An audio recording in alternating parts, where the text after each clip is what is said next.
Hallelujah, hallelujah. क्या आप सब यहाँ पे थे आज? तो हालेलुया बहुत दिया। हालेलुया, परमेश्वर का धन्यवाद हो। प्रियो, आज पेंतेकोस्त के बाद का 19वां रविवार है और आज का वर्तनाला न्यायाचे अधिष्ठान असतो। True compassion is based on justice. True compassion is based on justice. प्रश्नों में मन करने से पहले प्रार्थना करें। सर्वशक्तिमान जीवते परमेश्वर हुआ, हम आपको धन्यवाद देते हैं आपके पाक कलाम को जो हमने पढ़ा है प्रभु जी, उसमें मन करते समय अपनी अगुवाई हमें दीजिए और जो खुदावन आपका प्रत्येक वचन हमारे हृदय रूपी जमीन में बीज बनकर बोला जाए, 30 गुना 60 गुना और 100 गुना फल लाने पाए। बोलने वाले आपके दास के मुख को स्पर्श कीजिए। तमाम शैतानी ताकतों को हम यीशु मसीह के नाम से मानते हैं प्रभु जी। छोटे से विनती हमारे पितादा परमेश्वर के नाम से मानते हैं, इसलिए उनसे दया से कहते हैं आमीन। प्रियो, आज हम लोगों ने जो शास्त्र पाठ पढ़े हैं, पहला जो शास्त्र पाठ हमने पढ़ा है आमोस, उसका 8वां अध्याय 4 से लेकर 10 वचन तक पढ़ा है। अगर आप इस वचनों को अगर आपने मनन किया है तो यहाँ पर जो टाइटल में लिखा है कि इजराइलियों का पतन, यहाँ पर लिखा हुआ है कि इजराइल को कैसे परमेश्वर सजा देगा, कैसे उनका पतन होगा करके वहां पर लिखा है। क्योंकि यहाँ पर आमोस के द्वारा परमेश्वर का वचन कहता है कि तुम लोग किस तरीके से तुम्हारा चाल चलन है, तुम लोग करते क्या हो, तुम दरिद्रों को क्या करते हो। क्या लिखा है 4 वचन से अगर आप निकाल के पढ़ते, अगर आपने अपने बाइबल लाए हैं, बाइबल्स लाए हैं सब लोगों ने, पिछले संडे को बोला था मैंने, ठीक है। अगर आपने बाइबल लाए हैं तो 4 वचन में देखिए लिखा है, तुम जो दरिद्रों को क्या करते हो, निगलना और देश के नम्र लोगों को क्या करना चाहते हो, नष्ट करना चाहते हो। किसके बारे में बात हो रही है? इजराइलियों के बारे में बात हो रही है, परमेश्वर के लोगों के बारे में बात हो रही है कि परमेश्वर के लोग किस तरीके का अन्याय करते हैं। जो लोग दरिद्रों को निगलते हैं, जो उनको नम्र लोगों को नष्ट करते हैं। और आगे में लिखा है 5वें वचन से, जो कहते हैं नया चांद कब बीतेगा कि हम अन्न बेच सके, विश्राम दिन कब बीतेगा कि हम अन्न के खत्ते खोलकर एपा को छोटा और शिकेल को भारी कर दे, और छल से क्या करे, दंडी मारे। दंडी मारे का मतलब, आप मार्केट में जाते हो, बाजार में, डंडी मारना आपको समझ में आना चाहिए। ज्यादातर जो है ना, हम लोग दुकानों में जब जाते हैं, अगर वो लोग हमको कम लेना चाहे सामान, तो वहां पर वो डंडी मारते हैं, जितना वेट है उतना नहीं लेते। तो लोगों को, गरीबों को लूटने का जो तरीका था कि जो तोलने का जो मापदंड है उसमें लोग हेराफेरी करते थे। कौन करते थे? इजराइली लोग करते थे। कौन करते थे? परमेश्वर के लोग करते थे। आप लोगों ने बोला, कौन करते थे? परमेश्वर के लोग करते थे। हम लोग कौन है? परमेश्वर के लोग हैं। क्या किया जाता था कि वो लोग दरिद्रों के ऊपर में इस तरीके का अत्याचार और अन्याय करते। 6वें वचन में लिखा है, केवल छल से डंडे मारे नहीं, और क्या करते थे, हम कंगालों को क्या करें, रुपया देकर और दरिद्रों को एक जोड़ी जूतियां देकर मोल ले और निकम्मा अन्न बेचे। लोगों को खरीदते थे और निकम्मा अन्न उनको बेचा करते थे। यानी अगर आप ये पूरा कॉन्टेक्स्ट, पूरा संदर्भ अगर समझने की कोशिश करेंगे तो इसका उद्देश्य ये है, ये हमको ये बताना चाहता है कि how the harassment is there in work place. जहां पर वो काम करते थे लोग, जहां दरिद्र लोग काम करते थे, गरीब लोग काम करते थे, तो वहां की वस्तु परिस्थिति कैसी थी, कैसे हर रोज उनको अत्याचार का सामना करना पड़ता था। जब वो मार्केट जाते थे तो वहां पर उनको अत्याचार का सामना करना पड़ता था। जब वो काम पर जाते थे तो उनको कुछ रुपयों के लिए उनको गुलाम बना दिया जाता।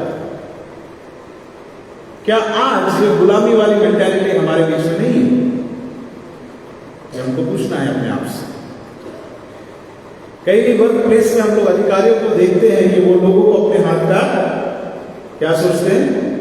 गुलाम सोचते हैं, और जो वो चाहते हैं वो उनसे करवाना चाहते हैं।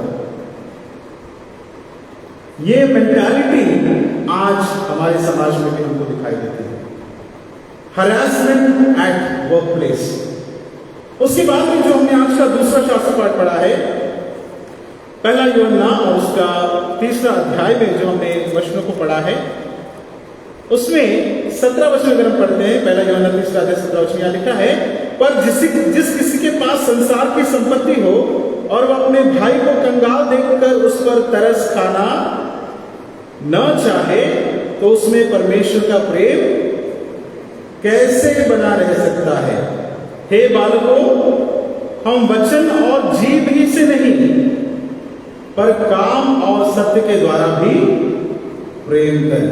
अगर हम कहते हैं कि हम अपने भाई को जब हम देखते हैं जो कंगाल है, और उसको देखकर अगर उसके ऊपर तरस खाकर कहते हैं और खाना चाहते हैं, और उसके बाद में भी अगर हम उसकी कुछ सहायता नहीं करते, केवल जीभ से कहते हैं कि अरे बेचारा, कई बार हम लोगों को देखकर कहते हैं अरे बेचारा, तसं नहीं झालं पाहिजे, है ना? ऐसा नहीं होना था। बेचारा बेचारा यहां से बोलकर कोई फायदा नहीं है। What have you done for that बेचारा? उस बेचारे व्यक्ति के लिए आपने क्या इनिशिएटिव लिया, ये मायने रखता है।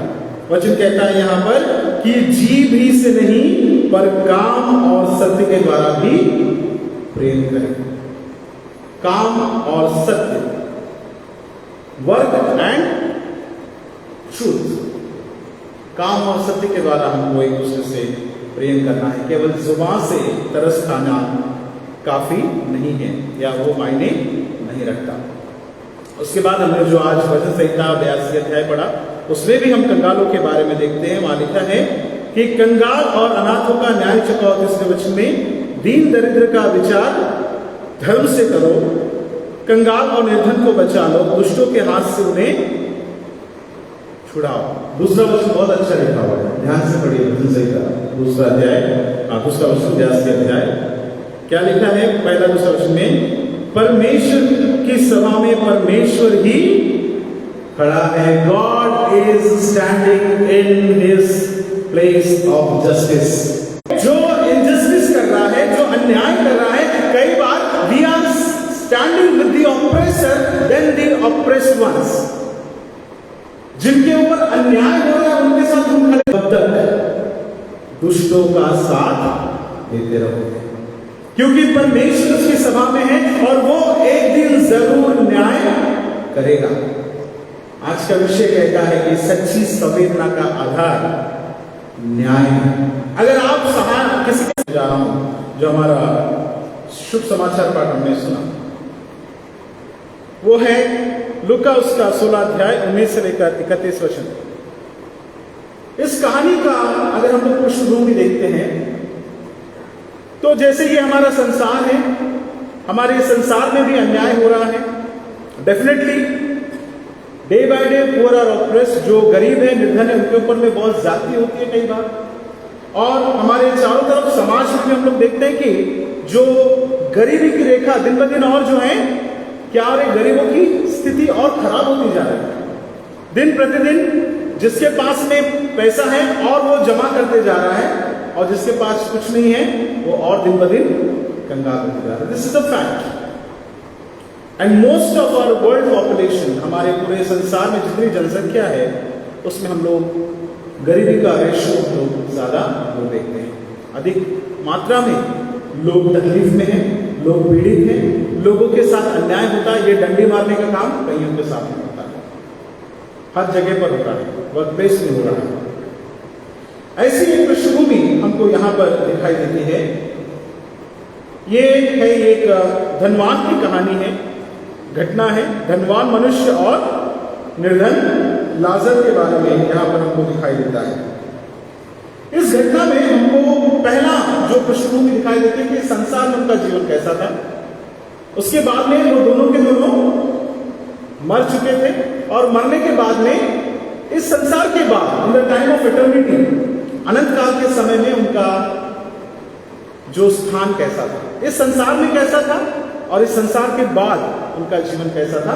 दो अलग अलग कॉन्टेक्स्ट में हम लोग इस घटना को हम लोग देखते हैं।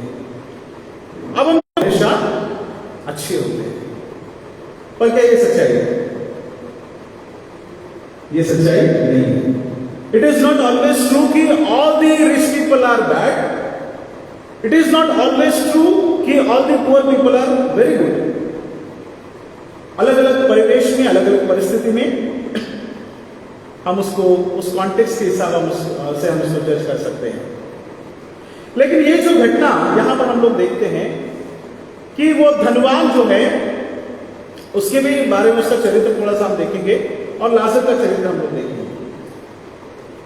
यहां पर अब्राहम के बारे में भी बताया गया इस घटना में। एक एक कैरेक्टर जो इस स्टोरी में हम लोग देखते हैं बहुत बारीकी से लिखा गया है और हर एक शब्द को तोल माप कर वहां पर लिखा गया। कोई भी शब्द को वेस्ट नहीं किया गया पूरी घटना में। अगर हम देखते हैं बारीकी से, अगर हम इसको स्टडी करते हैं तो बहुत सारी बातें हम लोग यहां से सीख सकते हैं। अब्राहम भी एक रिच मैन था। He was also a rich man. Abraham गरीब व्यक्ति नहीं था। उसके अलावा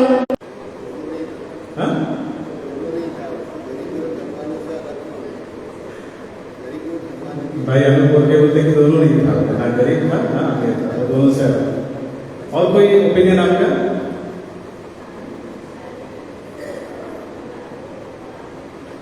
शारीरिक रीति से कंगाल थे पर आत्मिक रीति से धनवान थे। और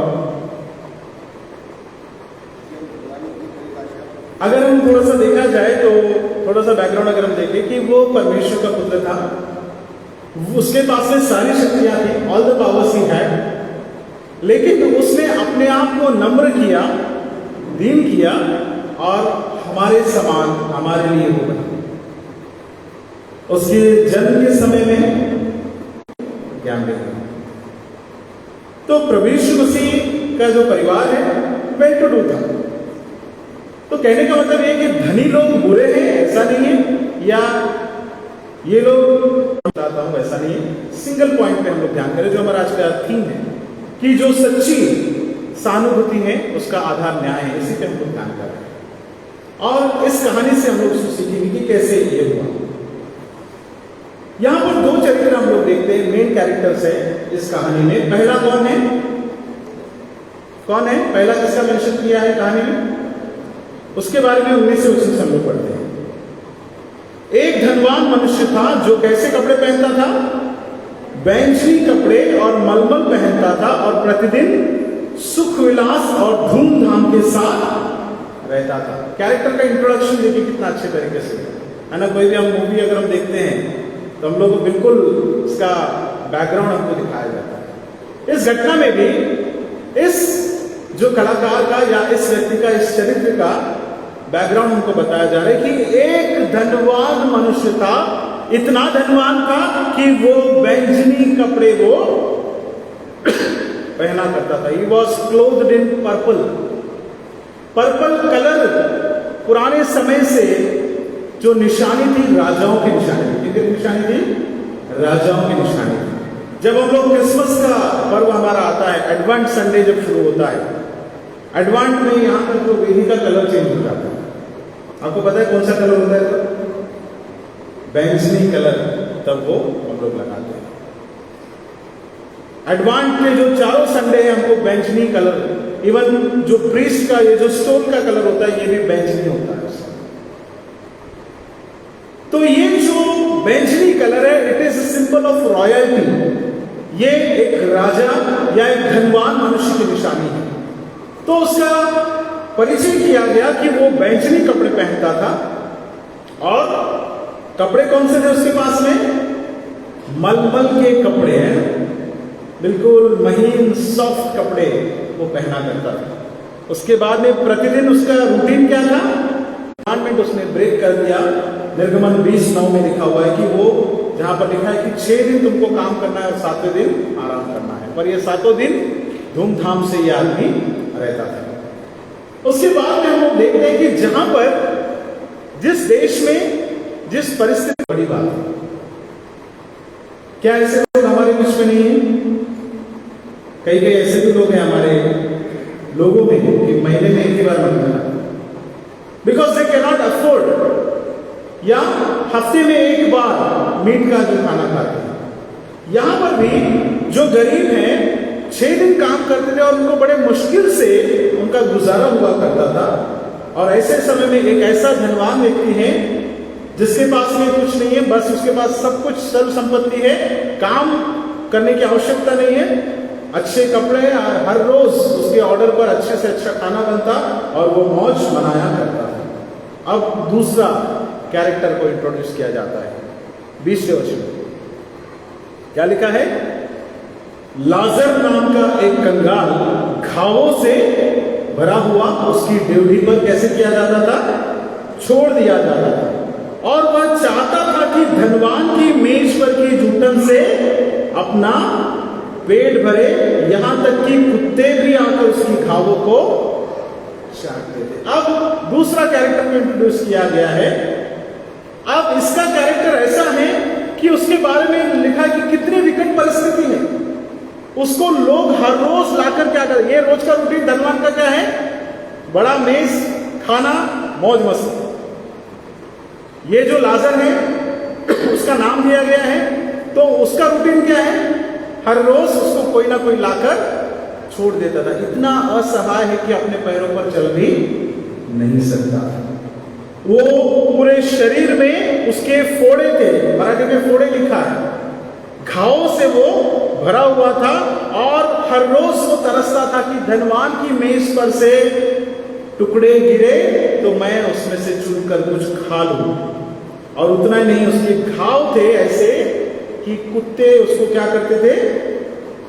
चाटते थे। लाजर का जो नाम का मतलब है लैटिन में गॉड इज माई हेल्प, परमेश्वर मेरा सहायक है। तो हर रोज सोचता था कि कोई मेरी सहायता करे, हर रोज दूसरों की सहायता पर वो निर्भर था, हर रोज परमेश्वर की सहायता पर वो निर्भर था और उसको हर रोज वहां पर छोड़ दिया जा रहा था। और वो कंगाल था, उसके घाव थे, उसमें इतनी भी ताकत नहीं थी। वहां पे क्लियरली लिखा है वचन में कि कुत्ते आकर उसके घावों को क्या करते थे? चाटते थे।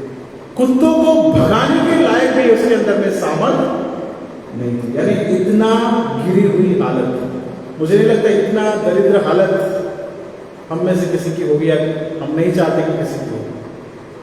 तो इस तरीके की परिस्थिति, अब दोबारा जो है सीन चेंज हो जाता है और वो लोग दोनों मर जाते हैं। लेकिन उसके पहले यहां पर अगर हम लोग देखते हैं 21वें वचन में, जो कंगाल है वो क्या चाहता था? हर रोज क्या चाहता था वो? हर रोज आप लोग मेरे साथ है, क्या चाहता था हर रोज कंगाल? ताकि उसके जूठन से अपना पेट भरे। यानी वहां पर लिखा है कि उसकी मेज पर की जूठन से अपना पेट भरे। जो टुकड़े वो फेंके, लिटरली जो टुकड़े उसकी मेज पर से गिरे। अब कोई खाना खाता है तो कितना चूर-चार गिरेगा? आप लोग खाना खाते कितना चूर-चार गिराते हैं आप लोग?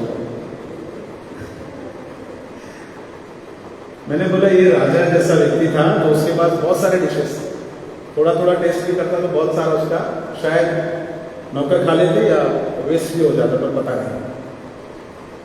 लेकिन ये जो कहा गया है कि टुकड़े कितना, हम लोग जब प्रभोजन विधि भी करते हैं, हम लोग प्रेयर ऑफ हम्बल एक्सेस करते हैं, जब हम लोग प्रार्थना करते हैं, उसमें एक लाइन आपने कभी गौर किया है पढ़ते समय? क्या लाइन है? जो चूर-चार तेरी मेज से गिरे। हम इस योग्य भी नहीं हैं कि जो चूर-चार तेरी मेज से गिरे उसको पाने के भी हम हकदार नहीं है। वी आर दैट डाउन, उतना निचले स्तर पर हम लोग हैं परमेश्वर के सामने, क्योंकि वो खुदा परमेश्वर है। उसकी मेज से खाना हमारे लिए बड़ी बड़ी बात है। हर रोज हम खाते हैं, संडे को खाते हैं, बुधवार को खाते हैं, शुक्रवार को खाते हैं, फिर भी सुधार होता है कि नहीं? हमको तो मिलता ही नहीं। हम प्रार्थना भी करते हैं कि जो चूर चार मेरे मेज पर से गिरते हैं उसको चुनने के लायक भी हम नहीं हैं।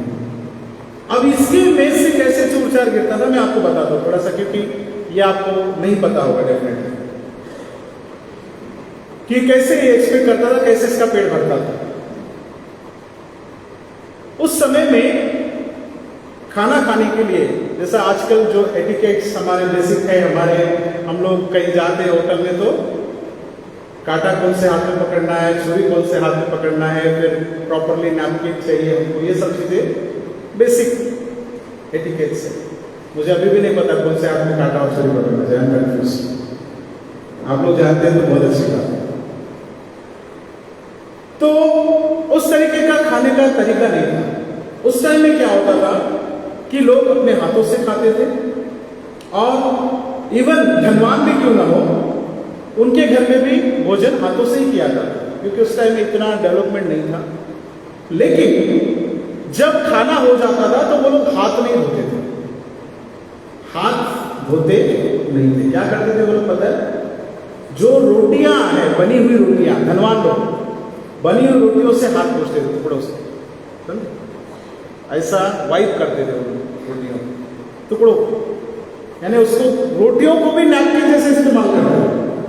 यानी कितना धनवान है वो सोचिए, रोटियों को नैपकिन की तरह इस्तेमाल करके वो टुकड़ों को फेंक दिया जाता था। और ये वो जूठन है जो लाजर था। समझ में आया आप लोगों को? That was the meal Lazarus was waiting for every day. हर रोज उस भोजन का वो इंतजार करता था कि मुझे ये जूठन मिल जाए, जो हाथ पोंछा हुआ जूठन मुझे मिल जाए। This is the battle. और दोनों मर गए, और दोनों मरने के बाद में दोनों के दोनों जो है वहां पर हम लोग देखते हैं क्या हुआ। 22 में ऐसा हुआ कि कंगाल भी मर गया, स्वर्गदूतों ने उसे लेकर अब्राहम को की गोद में पहुंचाया, और धनवान भी मरा और गाड़ा गया, और अधोलोक में उसने पीड़ा में पड़े हुए अपनी आंखें उठाई और दूर से अब्राहम की गोद में लाजर को देखा। अब दोनों के दोनों मर गए और दोनों के दोनों वहां पर पहुंच गए। एक चला गया अधोलोक में, जो धनवान था वो अधोलोक में चला गया, और जो लाजर था वो अब्राहम की गोद में चला गया। अब मैं आपसे सवाल पूछना चाहूंगा कि what was the sin of this rich man? ये जो धनवान व्यक्ति था उसकी गलती क्या थी, क्या गुनाह था उसका?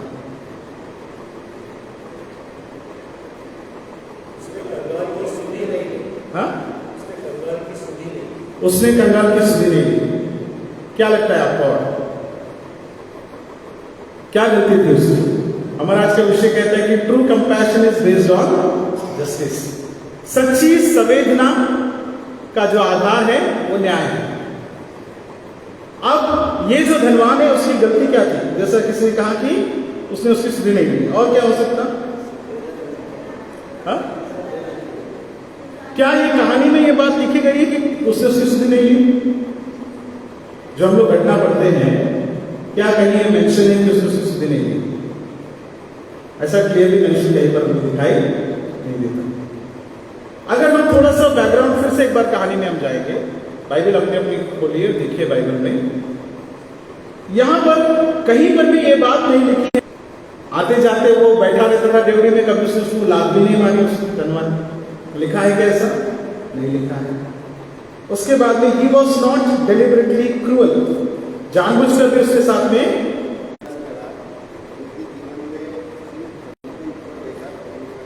अच्छा, उसने जीवन से धन को ऊपर देखा और परमेश्वर को और बाकी उसकी आप क्या बोल रहे हैं? उसकी हो जाता उसको फिर कोई एहसास नहीं रहता। उसको आप उठाएंगे तो उसमें जान नहीं रहेगी, नम हो जाता है। कभी कभी शरीर का हिस्सा जो है, जो घाव, अगर हम उसको कुरेदते रहते तो वो एक जो उसको करने के लिए कहा गया अगर वो ना करे तो दैट इज सिन। और दूसरा जो उसको नहीं करने के लिए कहा गया और वो अगर वो करता है तो वो भी सिन। 10 आज्ञाओं में लिखा है कि तुम चोरी सम्मान करो, उसके लिए मेरा सम्मान करो, फलाने के लिए करो, ढुमका के लिए करो। हर रोज लोग हमको दिखाई देते हैं, एवरीडे। कुछ लोगों को ऐसा लगता है कि हम हमेशा पब्लिसिटी में रहें, कुछ लोगों को लगता है कि हम हमेशा सामने दिखाई दें। और यहां पर दुआ हुई और इस कारण से उसको सजा मिली और वो गया नरक में, अधोलोक में, और लाजर गया अब्राहम की गोद में। उसके बाद में भी, वहां जाने के बाद में उसका मेंटालिटी कोई चेंज नहीं हुआ। वो वहां पर भी लाजर को नौकरी सोचता है या काम वाला ही सोचता है। क्या बोलता है वहां पे आगे में? हे पिता अब्राहम, मुझ पर दया करके किसको भेज दे? किसको भेज दे? लाजर को भेज दे कि वो क्या करे? उंगली का सिरा पानी में भिगो कर मेरी जीभ को ठंडी करे, क्योंकि मैं इस ज्वाला में तड़प रहा हूं। वहां पर भी उसको ऐसा लग रहा है कि ये तो काम करने के लिए पैदा हुआ, उंगली डुबाओ और मुझे। अब उंगली डुबाकर आप देखिए कितना पानी आता है। आप ऐसा उठा के कहेंगे तो वो बूंद भी गिर जाएगी, लेकिन उस बूंद के लिए भी वो तरस रहा था। सोच के देखिए संसार में उसका जीवन कैसा था। बहुत बड़ा टेबल, इतना खाना, हाथ पोंछ पोंछ के फेंक दे रहा है रोटी, और वहां जाने के बाद में हालत ये है कि एक बूंद पानी में तरस। हम लोग का जीवन तो हो सकता है, ये डर हमारे अंदर होना चाहिए। अगर हम नम हो गए, कठोर हो गए, हमारा मन अगर कठोर हो चुका है, हमको सोचना है। ये एक सच्चा सीन है स्वर्ग और नरक का। क्या हो सकता है, क्या होने वाला है, इस बारे में हमको प्रभु यीशु मसीह ने पहले ही चेतावनी दी। हमको सोचना है कि हम आज हमारा जीवन कैसे जी रहे हैं। क्या हम दुष्टों के साथ में खड़े हैं? क्या हम दुष्टता करने में उस व्यक्ति का साथ दे रहे, समर्थन दे रहे हैं? तो फिर हम लोग भी वही जाएंगे जहां धनवान है। अगर हम सेंसिटिव हैं, हम भावुक हैं और हम क्रियाओं में हम उस व्यक्ति की मदद कर सकते हैं, तो हम लाजर के साथ में रह सकते हैं, अब्राहम की गोद में हम जा सकते हैं। इतना सब देखा धनवान ने पृथ्वी पर, लेकिन कभी उसका हृदय छिदा नहीं। उसको कभी लगा नहीं कि मैं इस लाजर के लिए कुछ कर सकता हूं, I can do something for this person. नहीं कर पाया, क्योंकि उसने कभी उसको इंसान ही नहीं सोचा। वो मौजूद है मेरे लिए, यही उसके ऊपर ध्यान उसका कभी गया नहीं, और उसको इसी बात की सजा मिली। और आगे में क्या कहता है वो धनवान, और आगे भी बहुत डिस्कशन करता है। और ये भी लिखा है आगे में कि अब्राहम ने बताया कि वहां का व्यक्ति यहां नहीं आ सकता, यहां का व्यक्ति वहां नहीं जा सकता, एक बड़ी खाई है। तो ये भी सोचिए कि यहां से जाने के बाद में अगर आपका बुकिंग अगर होटल में हो चुका है, अगर आपका बुकिंग वहां पर हो चुका है, तो बुकिंग इधर शिफ्ट नहीं कर सकते। ये क्लास से वो क्लास में, फर्स्ट क्लास में नहीं जा सकते आप।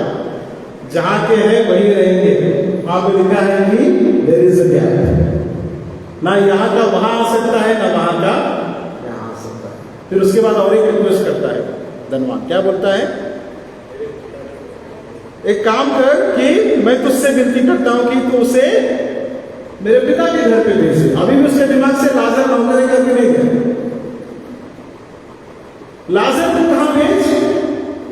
मेरे पिता के घर पर भेज, जो जिंदा लोग हैं उनके बीच में भेज, ताकि वो क्या करे, जाकर मेरे 5 भाई हैं उनको इन बातों की गवाही दे कि ऐसा ना हो कि वो भी इस पीड़ा में आए, क्योंकि ये जैसा था उसके भाई भी वैसे थे 5 के 5। इससे ये समझ में आता है, जैसे ये रोज पोछ कर फेंक रहा है, वो भी पोछ के फेंक रहा है। तो मेरा हाल है तो मेरे भाइयों का हाल ऐसा ना हो करके वो कहता है कि उधर भेज दे। फिर वहां पर उसको जवाब मिलता है अब्राहम से कि भविष्यवक्ता की इतनी पुस्तकें लिखी गई, ये जो पवित्र कलाम लिखा गया ये काफी है लोगों को चेतावनी देने के लिए, लेकिन लोग इसको पढ़ते नहीं है, इसमें से सुनते नहीं है। जरूरी नहीं है कि कोई मरा हुआ जाए वापस जाकर प्रचार करे, लेकिन जो तुम्हारे पास भविष्यवाणियां दी गई है, जो मूसा के द्वारा जो वचन सुनाए गए, वो तुम उसको मान सकते हो। तब उसने उससे कहा, जब वे मूसा और भविष्यवक्ताओं के नहीं सुनते, तो यदि मरे हुए में से कोई भी जी उठे तो भी उसकी नहीं मानेंगे। मरे हुआ वाला भी अगर वापस आता है तो भी नहीं मानेंगे, क्योंकि जिंदा लोगों के नहीं सुन रहे तुम लोग, तो मरे हुए की कहां से सुनोगे? ये परिस्थिति है हमारी। बता बता के थक गए। 107 साल हो गए सेंट थॉमस के, लेकिन अगर फिर भी हम नहीं सुनते तो फिर कोई फायदा नहीं है। मरे हुए में से भी कोई वापस आ जाएगा तो भी कोई बदलाव होने वाला नहीं।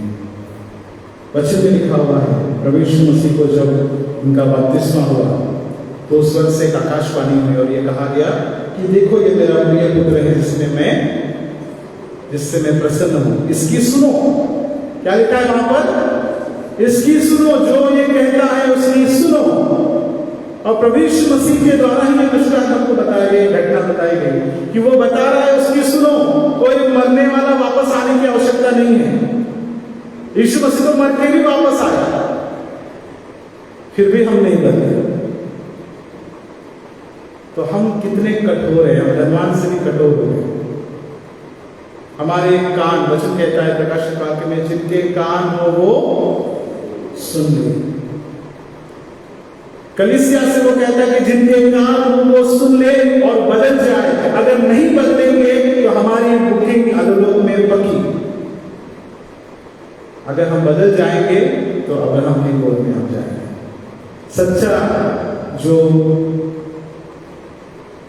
संवेदना है या सच्चा जो तरस है वो न्याय पर आधारित है।